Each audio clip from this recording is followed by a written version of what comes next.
sincérité des frères et des sœurs. T'as des gens, ils font semblant. La communauté afro, pour eux, c'est un marchepied pour se donner de l'importance, mais ils en ont rien à faire. Ouais, ça c'est vrai. Il y en a, ils font semblant, mais quand t'es dans les coulisses, t'es dégoûté du nombre de frères et de sœurs qui font semblant. Eux, en fait, ce qu'ils veulent, c'est juste exister. C'est pas le bien-être des frères et des sœurs qui sont derrière, qui sont dans l'anonymat, pour les aider. C'est pas ça leur objectif. Leur objectif, c'est eux, leur poche. Africains, africaines, afrodescendants, afrodescendantes, bonjour, j'espère que vous allez bien, j'espère que vous survolez tous vos problèmes, vous survolez les gens négatifs, vous survolez les gens frustrés, hein, vous passez votre chemin sans même les calculer. Aujourd'hui, nous allons parler d'afro-américanisme. Pourquoi je vous parle de ça? C'est parce que je regardais une vidéo dernièrement. Et ça parlait d'identité, etc., communauté, etc., afrodescendante, etc. Mais j'ai l'impression que les gens ont du mal à discerner. Tout simplement parce que je crois que beaucoup de gens pensent que quand on pratique le discernement au sein de nos communautés ou même dans nos pays d'origine, le discernement des personnes, c'est comme si on divisait le monde noir. Mais non, on ne divise pas le monde noir du tout. C'est pas parce que vous discernez les gens au sein de votre communauté que vous divisez le monde noir ou vous le diminuez. Non, simplement, vous vous concentrez sur les personnes avec qui vous avez les mêmes idées. Or, ce qui se passe, c'est que lorsque beaucoup d'afrodescendants, Afrique, Caraïbes, etc., ou africains, ou peu importe, le monde noir d'une manière générale, vous avez beaucoup de gens, lorsqu'ils font des vidéos, écrivent des livres, etc., ils englobent tout le monde. C'est-à-dire qu'ils englobent tout le monde noir. C'est-à-dire que leur livre est censé s'adresser à tout le monde noir. Mais en réalité, parmi nous, nous avons des gens qui pratiquent l'afro-américanisme. Ce sont des gens qui aiment, par exemple, le jazz, le gospel, le rap, ils aiment les films des Noirs américains, les artistes noirs américains, etc. Mais ils ne se sentent absolument pas liés au monde noir. C'est fou ce que je vous dis, mais vous avez plein d'afro-descendants qui aiment soi-disant les Afro-Américains, qui vont vous parler de Malcolm X, etc., etc., mais ils ne se sentent absolument pas liés à ces cultures-là. Hein. Ça, faites très attention. Hein. Vous pouvez être devant des Afro-descendants qui sont passionnés de jazz ou de rap ou quoi, mais ils ne se sentent absolument pas liés à la culture afro-américaine hein, et à la culture afro tout court. Faites extrêmement attention. Hein. Extrêmement attention. D'ailleurs, ces gens rentrent aussi dans le cadre de cette catégorie d'afro-descendants que je vous expose dans toutes ces vidéos. Parce que dans cette catégorie d'afro-descendants qui s'en fichent complètement du monde noir, je vous assure, hein, ils s'en fichent complètement, vous avez des sous-catégories. Vous avez des gens qui, par exemple, donc pratiquent l'afro-américanisme, comme je viens de vous le dire, mais vous avez d'autres personnes, eux, ce qu'ils aiment, c'est le côté exotique des Caraïbes, Martinique, Guadeloupe, bref, toutes ces îles, le zouk, etc., etc. Mais ils ne se sentent absolument pas liés à ces cultures-là, alors qu'ils y viennent. Hein. Vous avez aussi cette sous-catégorie de personnes. Vous avez aussi des gens qui aiment l'africanisme tout court, c'est-à-dire que le dombolo, peu importe le pays d'Afrique où ils viennent, hein, ils aiment s'amuser dans les soirées, ils aiment s'habiller avec les vêtements de tel ou tel pays, etc. Ils sont africains eux-mêmes, hein, mais ils ne se sentent absolument pas liés aux cultures africaines, ni même au continent. Hein. Nous avons ce genre de personnes au sein des masses noires francophones, ou françaises, ou je ne sais pas comment on les appelle, mais nous avons ce type de personnes. Hein. Donc faites très attention, très attention. C'est pas parce que vous êtes devant quelqu'un qui vous parle de Malcolm X ou d'Aimé Césaire ou bien de Nkrumah ou etc.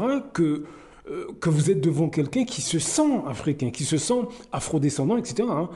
En bref, qui se sent faire partie de la négritude, etc. Ne faites pas cet amalgame, hein, parce que là, c'est pour ça qu'on nous a, depuis plusieurs années, on va dans un mur à chaque fois. C'est-à-dire que là où vous croyez, vous, être devant des afrodescendants, une masse d'afrodescendants qui finalement aime son africanité ou sa négritude, etc. Mais en fait, vous êtes devant des gens qui pratiquent l'afro-américanisme ou l'africanisme ou l'afro, je sais pas si ça se dit, mais l'afro-caribéanisme, je sais pas si c'est comme ça qu'on le dit, mais faites très attention, hein, soyez très très prudents, hein, surtout chez les Noirs francophones. Hein. Soyez extrêmement prudents. Hein. Vous pouvez être devant des gens qui ont des traits sur la tête, hommes comme femmes, hein, garçons comme filles, hein, qui s'habillent avec des tissus de tel ou tel pays d'Afrique ou des Antilles, qui vous parlent d'Aimé Césaire, etc., mais qui en réalité ne se sentent absolument pas liés à ces cultures-là. Hein. Quand je vous dis qu'il y a des problèmes mentaux chez nous, c'est pas du vent. Hein. C'est absolument pas du vent.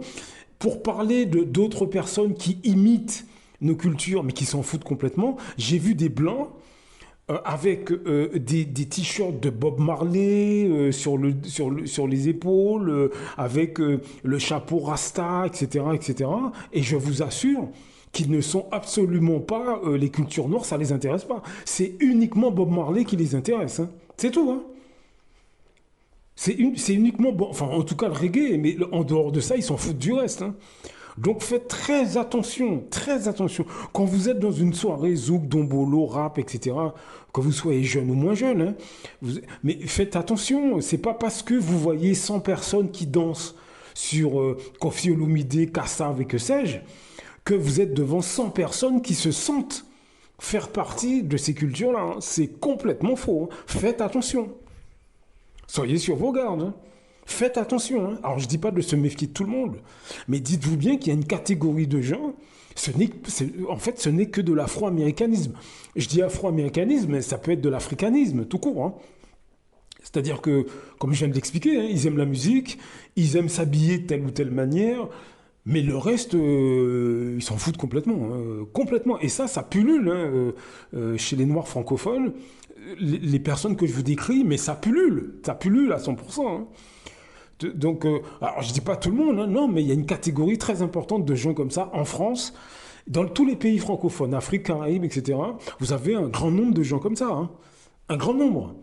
Ils dansent sur la musique traditionnelle de leur pays, ils cuisinent les plats, mais en dehors de ça, le reste ne les intéresse pas. Hein.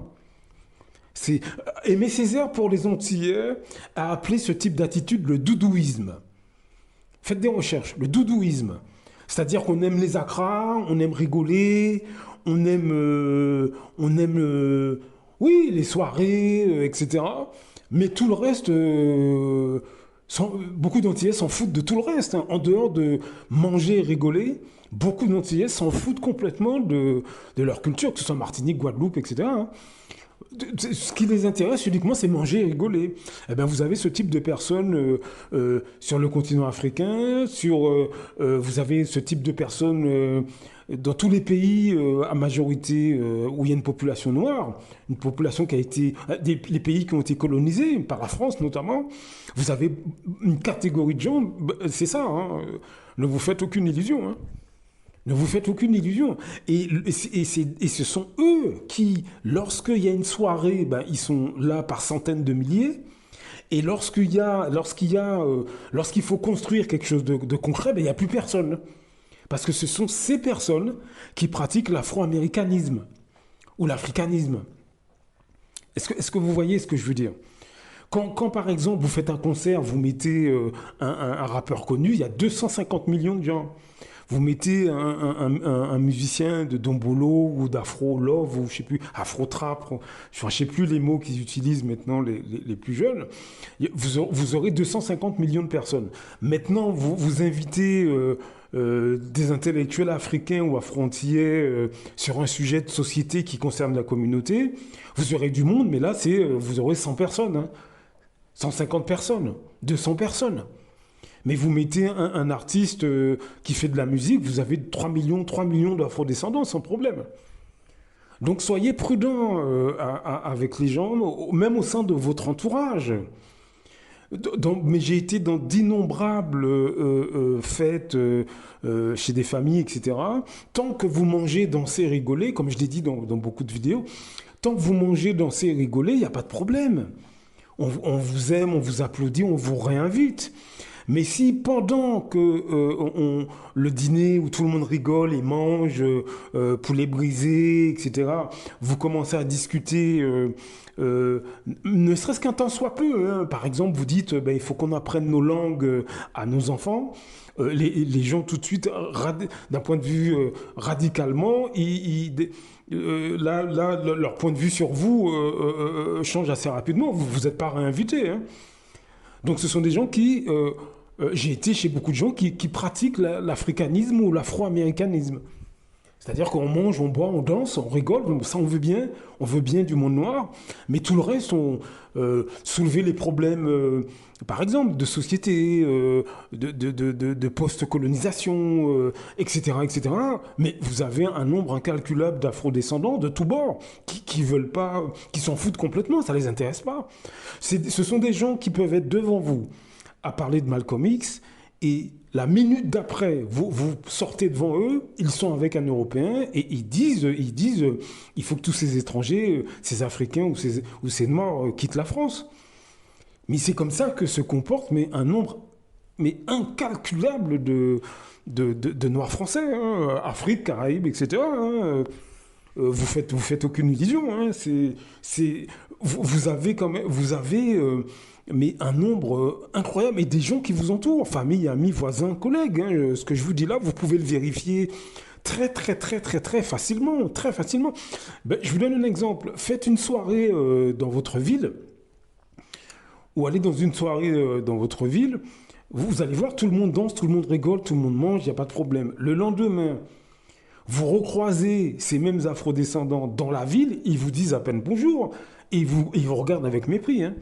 Si ce n'est pas des amis que vous aviez avant la soirée, mais ils vous sourient pendant la soirée, mais l'heure qui suit ou le lendemain matin, lorsque la soirée se termine, mais vous recroisez ces gens-là dans la matinée, mais ils passent à côté de vous, ils ne vous regardent même pas.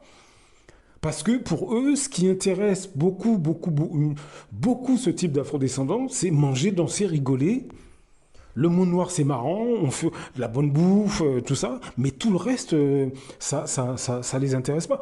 D'ailleurs, la vidéo que j'ai fait juste avant, où j'ai mis l'extrait de Claude Iciard, mais c'est ce qu'il explique. Vous avez énormément d'afrodescendants qui votent extrême droite, sans aucun problème. Mais vous les retrouvez le vendredi soir dans des soirées zouk, dombolo, etc., hein. Ce sont des gens avec qui, lorsque vous discutez avec eux, ils vous parlent d'Aimé Césaire ou de Chroma, il n'y a pas de problème, mais c'est avec vous. Et à ce moment-là, en dehors de ça, ça ne les intéresse pas, hein. Beaucoup n'ont même jamais lu un livre de chez Diop ou d'Aimé Césaire ou rien. Ils ne savent même pas d'ailleurs quel livre ces gens-là ont écrit. Ils ne savent pas. Tout ce tout ce qu'ils vous disent, c'est les résumés qu'ils ont lus sur l'Internet, etc. Ils n'ont jamais ouvert un livre, que ce soit africain ou antillais ou quoi, hein, afrodescendants. Vous avez beaucoup d'afrodescendants, ils vous parlent de Malcolm X, de Chroma, de Cheikh Anta Diop, etc. Mais ils n'ont jamais lu un seul livre, hein. Rien. Ils ont simplement lu quelques lignes sur l'Internet, vite fait. Voilà, ils pratiquent l'africanisme. C'est tout, c'est une négritude d'amusement de façade. Donc soyez très prudents. Blaf! À très bientôt. Beaucoup d'Africains se lèvent contre des autres Africains. C'est généralement à travers la corruption. L'Europe, l'Occident le sait. La meilleure façon de faire tomber un Africain qui se lève pour les intérêts des Africains, il faut aller corrompre ses amis ou ses compatriotes. C'est comme ça, c'est toujours à cause de l'argent. Celui qui a fait tomber son car, elle a fait pourquoi? C'est parce qu'il voulait être son car à la place de son car.